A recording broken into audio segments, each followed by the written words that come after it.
इस्रायलच्या मदतीनं smart city हा महत्त्वाकांक्षी प्रकल्प सकाळ माध्यम समूहानं हाती घेतलेला आहे। या प्रकल्पाविषयी विस्तृत माहिती कळल्यानंतर लोकप्रतिनिधींनी समाधान व्यक्त केलं आणि या प्रकल्पामध्ये आपला सक्रिय सहभाग दाखवण्याची त्यांनी तयारी दाखवलेली आहे। इस्रायलमधील तेल अवीव शहर स्मार्ट सिटी करण्यासाठी स्थानिक प्रशासनाने कोणत्या उपाययोजना केल्या याबाबतचं सादरीकरण या शहराचे चीफ नॉलेज ऑफिसर जोहार शेरॉन यांनी पुणेकरांसाठी केलं। जोहार यांच्या सादरीकरणाला उपस्थित पुणेकरांनी उत्स्फूर्त प्रतिसाद दिला। We think that we are only in the beginning because okay, we did it. It's very nice. It is very important. But the main thing is what can we do in the next 2, 3, 4 years with this structure, with these facilities. We can do a lot of things that we now in this moment are not thinking about them. But there's a lot of potential, and in 4 years I'm sure that we'll be in a place, different place. शहराचं रूपांतर smart सिटीत करणं ही केवळ प्रशासनाची जबाबदारी नाही, ती आपल्या सर्वांची आहे। पाणी, सांडपाणी, कचरा, वाहतूक हे प्रश्न कायमस्वरूपी सोडवण्याची क्षमता स्मार्ट सिटीत आहे।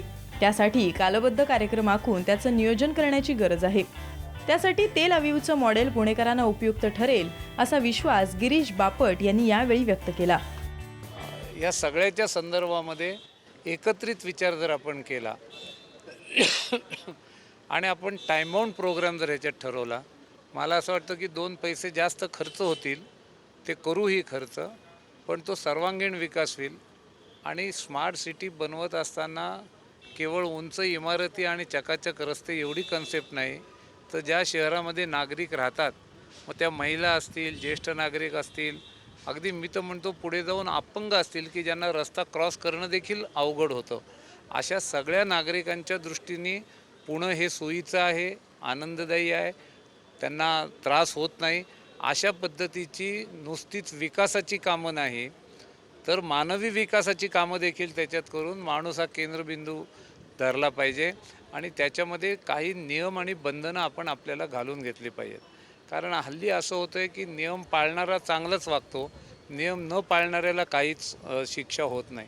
मला असं वाटतं की विद्यार्थ्यांच्या माध्यमातून प्रबोधनाचा विषय देखील हा केला पाहिजे आणि मग प्रबोधन कमी पडलं तर कायद्याचा पण उपयोग केला पाहिजे, कुठे दंडात्मक कारवाई देखील करावी लागली, कारण लोकांना त्याची भीती वाटली पाहिजे। नाही तर आज असं होतं की मी नाही नियम मोडला, मला कोण काय विचारतं आहे, कोणीच विचारत नाही, कारण प्रत्येक माणसाला विचारणारी व्यवस्था आपण निर्माण करू शकत नाही। आपण एकत्रित व्यवस्था निर्माण करतो, त्यातले आपण पार्ट आहोत, तर ज्या त्या पार्टनी जर नीट वागलं तर होईल। आणि म्हणून एक चांगलं नियोजनबद्ध पुण्याचा विकास करू। अनेक गोष्टीची उपलब्धता माननीय पंतप्रधान नरेंद्र मोदी असतील, देवेंद्रजी फडणवीस असतील, हे पैशात आपल्याला कमी पडू देणार नाही, निधी देणार आहे, काही निधी आपल्यालाही उभा करावा लागेल। आणि ह्या मानसिकतेत जर आपण आलो की आपलं शहर मला स्मार्ट करायचं आहे, हे दुसरं कोणतरी स्मार्ट करेल आणि मी त्याचा उपयोग करेल, अशा कन्सेप्टने देखील उपयोग होणार नाही। त्यामुळे हे माझं शहर आहे, मला हे स्वच्छ, सुंदर, चांगलं करायचं आहे आणि त्याचा वापर सर्व पुणेकरांना करायचा आहे आणि त्याच्यात माझंही काही कर्तव्य आहे। या कर्तव्याच्या भावनेतनं काम केलं तर मग निश्चितपणे पुढच्या गोष्टी चांगल्या उपलब्ध होतील। आता माननीय पंतप्रधान नरेंद्र मोदी असतील, देवेंद्रजी फडणवीस असतील, हे पैशात आपल्याला कमी पडू देणार नाही, निधी देणार आहे, काही निधी आपल्यालाही उभा करावा लागेल। आणि ह्या मानसिकतेत जर आपण आलो की आपलं शहर मला स्मार्ट करायचं आहे, हे दुसरं कोणतरी स्मार्ट करेल आणि मी त्याचा उपयोग करेल, अशा कन्सेप्टने देखील उपयोग होणार नाही। त्यामुळे हे माझं शहर आहे, मला हे स्वच्छ, सुंदर, चांगलं करायचं आहे आणि त्याचा वापर सर्व पुणेकरांना करायचा आहे आणि त्याच्यात माझंही काही कर्तव्य आहे। या कर्तव्याच्या भावनेतनं काम केलं तर मग निश्चितपणे पुढच्या गोष्टी चांगल्या उपलब्ध होतील। स्मार्ट सिटीसाठीचा कार्यक्रम म्हणजे केवळ सकाळचं व्यासपीठ नाही, तर शहराचं रूपांतर स्मार्ट सिटीत व्हावं यासाठीच्या प्रामाणिक प्रयत्नांचा एक भाग आहे। जगात जे चांगलं आहे त्याची अंमलबजावणी पुण्यात व्हावी हा या कार्यक्रमामागचा उद्देश आहे, असं अभिजित पवार यांनी सांगितलं। Corporation, unless we don't all change, and media will support you. See, one very important thing is what Mr. Zohar mentioned, is that the employees of the corporation who are doing good work, you are providing services, but the citizens don't recognize and appreciate that. We will always criticize, something goes wrong in the paper, we will criticize somebody or whatever. What he said was, if you fail, it is okay. And we as media, as other people, we all have to accept that failure. We have to allow failures to happen. We have to also make heroes of people who are doing good work. So that chance has to be given. So all these engagement processes that you're talking about, and it is not only Sakal, this is not a Sakal platform, this is for the whole city. So all media, anybody who's present, we all would like to play a very positive and concrete role. So I just want to say that wherever, as a responsible citizen or as a whatever institution, at 3 o'clock we are going to invite many people from the city, where idea is how to make this work, whether it is our slum problem or whatever. We know it's not easy to solve problems in the city. Like one gentleman said that Indians are sometimes scared of something. When we see something like this, it gives us hope, and then then we worry that nothing is moving at the pace that we want it to. But I think it's a step-by-step process. What we would like to do is learn from the best that is out there.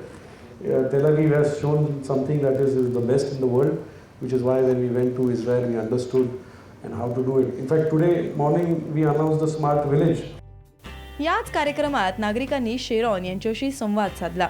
विविध क्षेत्रातल्या नागरिकांनी आपापल्या क्षेत्राचा सहभाग smart city निर्माण करताना कसा करून घेता येईल याबाबत शेरॉन यांच्याकडून जाणून घेतलं. लोकप्रतिनिधी आणि प्रशासन एकत्र आलं तर कुठलाही विकास लवकर दृष्टिक्षेपात येतो. त्याला सकाळ मध्यम समूहाने शेरॉन यांच्याशी घडवून आणलेल्या चर्चेतून या सर्वांनाच एक नवी दृष्टी मिळाली. या लोकप्रतिनिधींनी साम टीव्हीशी बोलताना याच भावना व्यक्त केल्या. फक्त टेक्नॉलॉजीचा वापर नाही, पण त्याच्याबरोबर पर्यावरण चांगलं राहणं हे त्याच्यात अंतर्भूतच आहे असं मला वाटतं. कारण ज्यावेळेला तुम्ही स्मार्ट सोल्युशन्स देता, ज्यावेळेला एरवी तुम्हाला जर गाडी वापरावी लागत असेल पण त्याच्याऐवजी तुमचं फोनवर किंवा ॲप्सद्वारे एखादं काम होणार असेल, तर ते निश्चित तुमचं कार्बन एमिशन तुम्ही सेव्ह करताय, तुम्ही प्रदूषण टाळताय. आणि म्हणून हे सोल्युशन्स निश्चितपणे पर्यावरणाच्या दृष्टीने पण पॉझिटिव्ह असतील. एवढंच नाही, पण टेक्नॉलॉजीबरोबर हा सुद्धा आपण वैयक्तिक विचार केला पाहिजे की आपलं शहर पर्यावरणपूरक, चांगलं पर्यावरण राहण्यासाठी, लिव्हेबल राहण्यासाठी आणि सस्टेनेबल राहण्यासाठी सुद्धा इनपुट्स आपण त्याच्यामध्ये पण लक्ष घालण्याची अत्यंत गरज आहे. आणि ती मला वाटतं स्मार्ट सिटीजमध्ये होईल अशी अपेक्षा पण मी धरते. अभिजित पवार यांना मनापासून धन्यवाद देतो की त्यांनी एक चांगला उपक्रम पुणे शहरासाठी सुरू केलेला आहे. आणि मला वाटतं ही स्मार्ट सिटीची जी संकल्पना आहे ती आता खरंच आवश्यक आहे, कारण या शहराचं नागरीकरण मोठ्या प्रमाणात वाढतं आहे. आणि अशा परिस्थितीमध्ये या शहरातल्या सर्व नागरिकांनी स्वतःला पहिल्यांदा स्मार्ट होणं आवश्यक आहे. आणि त्या दृष्टिकोनातून हे सगळे उपक्रम करणं आवश्यक आहे. सुरुवात आहे आणि याचं मी मनापासून स्वागत करतो. ट्रान्सपोर्टेशन सिस्टीम, त्यानंतर कम्युनिकेशन आणि प्रॉपर माहिती प्रत्येक सिटीजनला मिळाली पाहिजे. आणि पब्लिक ट्रान्सपोर्टेशन सिस्टीम आणि हेल्थची संदर्भातली मदत वगैरे ह्या सगळ्या गोष्टी आहेत. आणि विशेषतः पुण्यामध्ये एक कल्चरल हब आहे, एज्युकेशनल हब आहे, IT हब आहे. आणि खूप मोठ्या प्रमाणात हे शहर वाढतं आहे. मला असं वाटतं की नागरिकांच्या दृष्टिकोनातून राहणाऱ्या प्रत्येक नागरिकाला सहजपणानं या सगळ्या सुविधा मिळाल्या पाहिजेल. आणि काही जबाबदाऱ्यासुद्धा आपल्याला घ्याव्या लागतील, हे ह्या स्मार्ट सिटीच्या माध्यमातून पाहायला मिळतं आहे. माझ्या दृष्टिकोनातून ज्या सिटीचा हॅपीनेस कोशंट चांगला आहे ती सिटी स्मार्ट आहे म्हणायला हरकत नाही. ज्येष्ठ नागरिकांपासून लहान मुलं, महिला असतील किंवा तरुण असतील, नोकरदार वर्ग असेल किंवा गृहिणी असेल, कोणीही व्यक्ती ज्या सिटीमध्ये राहणं पसंत करते ती सिटी स्मार्ट आहे. आणि त्या दृष्टिकोनातून मला असं वाटतं की पुण्याला जरी खरं तर ऐतिहासिक वारसा असला, सांस्कृतिक वारसा असला, विद्येचं माहेरघर असलं तरी स्मार्टनेसच्या दृष्टिकोनातून अजून खूप मोठा पल्ला गाठायचा आहे. आणि पुणे शहर खूप वाढलं आहे, पण नियोजित विकासाच्या दृष्टिकोनातून जो काही बॅकलॉग आहे तो नक्की सुधारला गेला पाहिजे. विशेष करून ट्रॅफिक आणि कचरा ह्या दोन प्रामुख्याने ज्या समस्या आहेत पुणे शहराच्या, तर त्या सोडवण्यासाठी नक्कीच ठोस पावलं या स्मार्ट सिटीच्या योजनेतून उचलली जातील. आणि ते प्रश्न जर सुटले तर मोठ्या प्रमाणात पुणे शहर स्मार्ट सिटीकडे लवकर वळेल. सर्वप्रथम सकाळ वृत्तसमूहाचं मी अभिनंदन करतो. त्यांनी स्मार्ट सिटीविषयी एक चांगलं चर्चासत्र आयोजित केलं होतं. स्मार्ट सिटीविषयी बोलायचं झालं तर पुणे शहराची निवड झाली पाहिजे असं माझ्यासारख्या कार्यकर्त्याला वाटतं. स्मार्ट सिटीमध्ये बेसिकली पुणे शहरामध्ये आत्ता जो प्रश्न आहे की वाहतुकीची समस्या आहे, पाण्याची समस्या आहे, कचऱ्याचा प्रश्न आहे, हे 3 प्रश्न तर सुटले पाहिजेत. परंतु वारंवार रस्त्यांची खोदाई होते, रस्ता बनतो, परत रस्ता उखडला जातो. पाण्याची लाईन टाकतात, परत पाण्याची लाईन दुसऱ्या वर्षी चेंज केली जाते. अशा ज्या बेसिक छोट्या छोट्या गोष्टी आहेत तिथनं सुरू करून आपल्याला त्याच्यावरती नियोजनबद्ध काहीतरी प्लॅनिंग करून 10 वर्षांचा, पुढच्या 50 वर्षांचा प्लॅनिंग करून हे थांबवलं गेलं पाहिजे पहिल्यांदा, की वारंवार खोदाई, वारंवार आहे त्या परिस्थिती चेंज करणं, आणि त्यानंतर आपल्याला मेट्रोपासून BRT पर्यंत सगळ्या गोष्टी अत्याधुनिक झाल्या पाहिजेत. सिम्पली स्मार्ट सिटी याच्यावर मी सर्वप्रथम सकाळ समूहाचे मनापासून पुणे शहराच्या वतीने आभार मानतो. स्मार्ट सिम्पली पुण्याची वाहतूक असेल, कचऱ्याचा प्रश्न असेल, पाण्याचा प्रश्न असेल, हे प्रश्न हे आपल्याला सोडवायचे. याचा सिटी डेव्हलपमेंट प्लॅन हा शहराचा आपण एक विकास आराखडा तयार करताना करत असतो आणि तो पुणे शहराचा आपण केलेला आहे. परंतु सिम्पली स्मार्ट म्हणजे आपल्यामध्ये एक हस्तखेळतं वातावरण तयार व्हावं. सहज हा रस्ता खोदलेला आहे आणि त्याला डायरेक्शन बोर्ड दिसलेला आहे तिथे की हा रस्ता खोदलेला आहे, यालासुद्धा स्मार्ट म्हणता येईल आपल्याला, की इकडून जाऊ नका, आपण राईट साईडने जा, हे सुद्धा स्मार्ट होऊ शकतो. कचऱ्याची आपल्याला बकेट भरलेला आहे, त्याला सेन्सर लावला की ते कचरा बकेट भरलेलं आहे, त्याच्यातून सेन्सरमधून आमच्या ट्रकला किंवा तिथल्या वार्डातल्या प्रत्येकाला नागरिकाला तो मॅसेज गेला, त्यातूनही आपण स्मार्ट करू शकतो शहर. असे छोटे छोटे आपण सणासुदी आपल्या एकमेकाचे पारंपरिक असलेले सण ते कसे शेअर करायचे ते आपण स्मार्ट करू शकतो. लर्निंग शिक्षण मुलांना देणं, आपल्या भागातील सगळ्या आपण वॉर्ड पातळीवर आपण जर स्मार्ट करायला गेलो तर मला वाटतं लवकरच पुन्हा स्मार्ट होईल. कारण स्मार्ट आणि सिम्पली ह्याच्यामध्ये जास्त काही अंतर नाही आहे. दोन्हीही एक सहजरित्या स्मार्ट कसं शहर करता येईल त्याचा आज विचार चालला आहे देशामध्ये. या महात्मा आघाडी आज स्मार्ट सिटीच्या संदर्भामध्ये सकाळनं जो सेमिनार पुण्यामध्ये आयोजित केला होता, या सेमिनारमध्ये आमच्यासारख्या स्लममध्ये काम करणाऱ्या कार्यकर्त्यांना स्मार्ट सिटीबद्दल एक कुशंका या ठिकाणी निर्माण झाली होती. पुणेसारख्या शहरामध्ये 550 स्लम्स झोपडपट्ट्या आहेत आणि 550 झोपडपट्ट्यामध्ये 40% नागरिक राहतात. काय होतं की हे स्मार्ट सिटी म्हणजे नुसतं देखणं दिसणं असं नाही, तर देखणं दिसण्यापेक्षा पायाभूत सुविधा करून झोपडपट्टीवासियांचं पुनर्वसन अत्यंत चांगल्या पद्धतीनं आणि उच्च सुविधा देऊन करण्यात यावं, हे आमची मागणी आहे. आणि आज या ठिकाणी सरकारच्या वतीने जे काही नियोजन या ठिकाणी होईल, ज्या पद्धतीनं सकाळनं ही चर्चा घडवून आणली त्याच पद्धतीनं सरकारनं देखील नागरिकांच्या सूचना मागून या ठिकाणी स्मार्ट सिटीच्या संदर्भात नियोजन करावं. स्मार्ट सिटी होणं हे मी सकाळ प्रेसचं आभार मानतो की एवढा चांगला कार्यक्रम त्यांनी घेतला. सर्वसामान्यांना पण त्यांनी सहभागी करून घेतले या सेशनमध्ये.